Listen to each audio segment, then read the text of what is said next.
Girls, I have a question. Now, this question doesn't apply to all girls, it just applies to most girls. Why does it take y'all so long to get ready? And I mean, I'm just asking because it's like girls will put something on and then change 3 or 4 times just to come back to the first thing they had on. And what pisses me off as a man is that you have the audacity to ask me for my opinion like you didn't already know you were going to put the first thing back on. Because at the end of the day, my opinion doesn't matter. You're going to end up putting on whatever you want to wear. Because no matter how much I tell you what you have on looks good, it doesn't matter if you don't think it looks good. And you'll put on these 5 and 6 different outfits, and here's the kicker. We're going to damn Walmart. You're taking all this time, and all I'm asking you to do is go with me to Walmart so I can get some groceries. There is no need for you to be looking for your best fit when we're not going anywhere. Thank you for your time.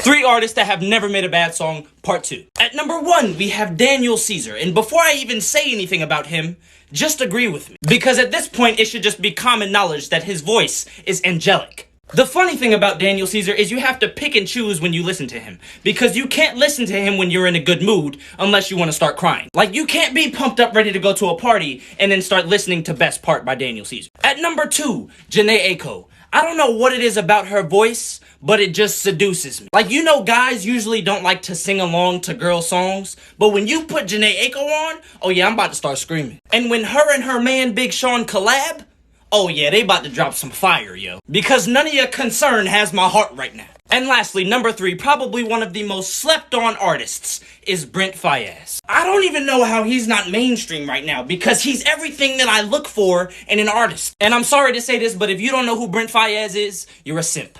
Thank you for your time. Number 2, Travis Scott. And I can't think of anything to say. First of all, this lighting hitting though. Ooh. Back to what I was saying. There's some coincidences that I think I should point out. Do you ever talk about something and then as soon as you go to Google or YouTube or something and you type something in, the first thing that comes up is something that you were just talking about? Like every now and then I'll be talking about something before I look it up, and then when I go to search it, it's like it's already waiting there for me. Like, out of all the questions that I could have asked, how did you know that I was wondering if fish sleep? And I'm gonna be real, if there is an FBI agent watching me, he must be pretty damn bored all the time. I mean, I imagine that it can't be that fun watching me watch Netflix and eat hot Cheetos all day. And I'm not gonna lie, when I'm by myself, I do some things that are kind of stupid. So, for all I know, he probably be getting his friends like, yo, he about to do it again, he about to do it again, yo, come watch this, come watch this. And I mean, if that is the case, I'm fine with it, honestly. Just let me know who you are, you know what I'm saying? Just introduce yourself, we could probably be friends. I mean, it'd be nice if you let me know you was watching me. For all I know, we could probably watch Netflix and eat hot Cheetos together. But I mean, until then, we'll never know. Thank you for your time. This one goes out to that bipolar woman that I just can't stand. What's her name? Mother Nature. And I don't know what you've been going through lately, but all these impulsive decisions that you've been making, we not agreeing on, yo. Because 3 days ago here in North Carolina, it snowed. So I had to come outside with my Timbs on, I got my heavy coat on, and like any logical person, I'm like, okay, you've set the tone. You let me know that I need to come outside with layers on so that I'm prepared for cold weather. So you know, I layer up the next day. I put on my coat, I got on my Uggs, I got shorts under my jeans, and I walk outside and start sweating. It was almost 60 degrees and it just snowed yesterday. So you can see my frustration here when I'm trying to predict unpredictable weather. And to add insult to injury, I go outside today and it's raining. I walk outside every day in fear, yo, because I never know what's coming. Because the way you've been acting, I might get hit by a tsunami. So please, for the sake of my life, get it together. Thank you for your time.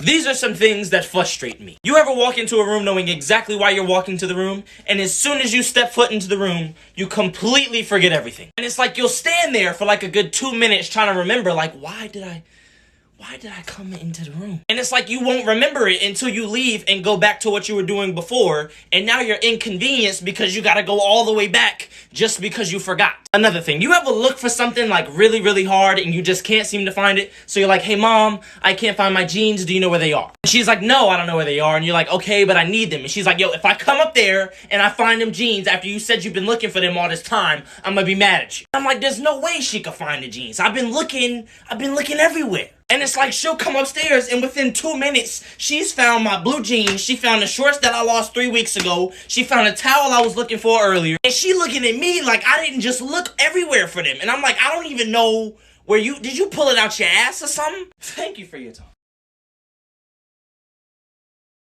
3 artists that have never made a bad song, part 3. Number 1. Billie Eilish. And before I even say anything about her music, let's just acknowledge how good of a person Billie is. I mean, not only is she physically attractive, but her personality is on like a whole nother level. And her voice? My gosh, yo, it's angelic. It's something about the way she sings that just makes me want to keep listening to it. And also, she's a fan of The Office, so that's just cherry on the top. Number 2, and if you disagree with this one, yeah, we can't be friends. Travis Scott. I feel like if I ever had to choose a musical artist to represent this generation, it'd probably be Travis Scott. And that's just because his music appeals to so many people. I mean, if you want to get sad, you can listen to him. If you want to get lit, you can listen to him. And even if you're chilling, he's got a song for you. And last but not least, Pop Smoke.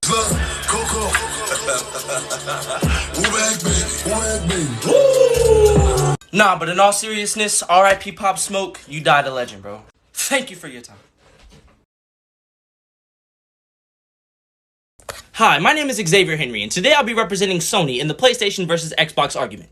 First things first, I've never seen anybody do anything like this, so right off the bat, that's 1 for PlayStation and 0 for Xbox. So let's get into the controllers. When you look at this PlayStation 4 controller, their circumference is nice, it fits for my large hands, it's nice. I feel mobile when I have it. When you look at this fat piece of garbage, you don't see anything, right? It's like the left stick is all the way up to Mars, the right stick is down at Earth. It's like I gotta be on 2 different planes to even be able to coordinate. And I hate when Xbox players say we have better graphics. That's false. The PlayStation 4 has better processors, which means it runs smoother, and it has better graphics. And it's $100 less than an Xbox One. And we got the exclusives, yo. We got God of War, we got Bloodborne. Only thing I could give y'all is Halo, because Halo is Halo. And I'm gonna let you know this right now. When crossplay is enabled between all platforms, just go ahead and throw your Xboxes out because PlayStation players are about to wreak havoc on y'all. So when the next gen consoles come out, be smart and get the PS5.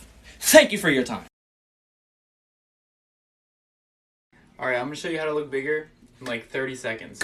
So this can work with or without a shirt, but what you do is you reach up. Like you're going to do a pull-up, right? You see how my lats are out now? Put your hands down without moving a thing. And now you're fucking huge, mate. Now you have to walk through doors sideways. Am I right? This one goes out to Rona or Corona or COVID-19. I'm just playing.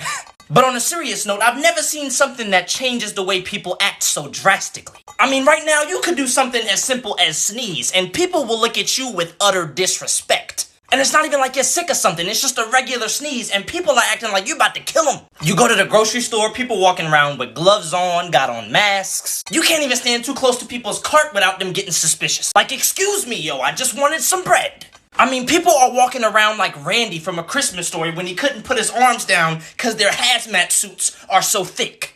And if that's the precaution you want to take, that's fine. But don't be mad at me because I want to walk around and actually be able to breathe.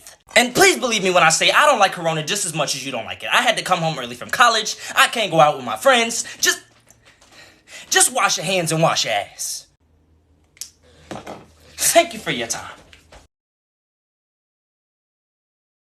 This one goes out to every math teacher, every math class, every mathematician, whatever you want to call them. And that's because they all have one thing in common. They piss me off. And I'm gonna be real, as bad as your relationship might be with math, mine is probably worse. My junior year of high school, I took an AP calculus class. Now, my teacher knew she was leaving after first semester, so she tried to fit the whole curriculum into the first semester so that we could just review all second semester. But what she didn't know was that I couldn't keep up with going that fast. The class itself was already hard. Now, trying to learn the whole thing in half the time I needed was even harder. I mean, I used to take her quizzes and be so confused that I didn't even know why everybody else was using their calculator. I mean, I used to get so frustrated because I'd be looking around, people using protractors, people using rulers. rulers, and I don't even know why it's sitting on my desk. I mean, people are putting equations in their calculator I didn't even know you could put in there, yo. I'm just typing in 2 plus 2 to reassure myself that it's 4. And I was going to tutoring, yo. Imagine putting in extra time just to still fail. Man, I can't stand math. Thank you for your time. Teachers and faculty, hi, my name's Xavier, and I have a message for you. Let me just get this straight. The worst part about this break is not the fact that I have to sit in the house all day. It's the fact that you're continuing to make me do my work while I sit in the house all day. And I'm gonna be real, if I get one more email, I got like 90 between today and yesterday, yo. If I get one more, I'm dropping out. I mean, you have got to understand that doing work in college versus doing work at home is much different, yo. Because in college, it's like, okay, I don't want to do it, but eventually it's gonna get done. At home, I can't force myself to do it, yo. Think about what you're asking me to do here. You're asking me to do work in an environment where all I do is sleep, eat, play games, and chill all day. And you want me to try to do work in that same environment. I mean, you're pretty much asking me to take a summer vacation and do work. As soon as I even start thinking about doing work, it's like I just get sleepy. It's like it just sends a chemical reaction to my eyes to just start closing. All I'm saying is y'all need to do something about this because it ain't working. Thank you for your time. Now, I don't know about y'all, but this is like day whatever it is of quarantine, and I am suffering. Now, do I have coronavirus? No, I don't.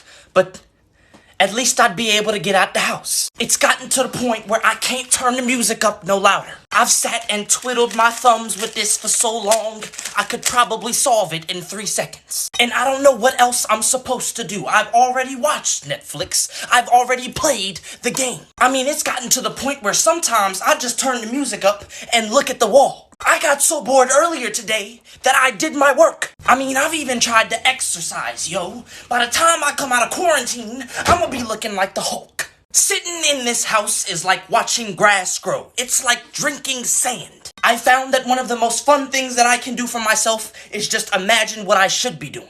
Because if I gotta sit in this house for another month, I'm gonna lose it. I'm taking a walk. Thank you for your time.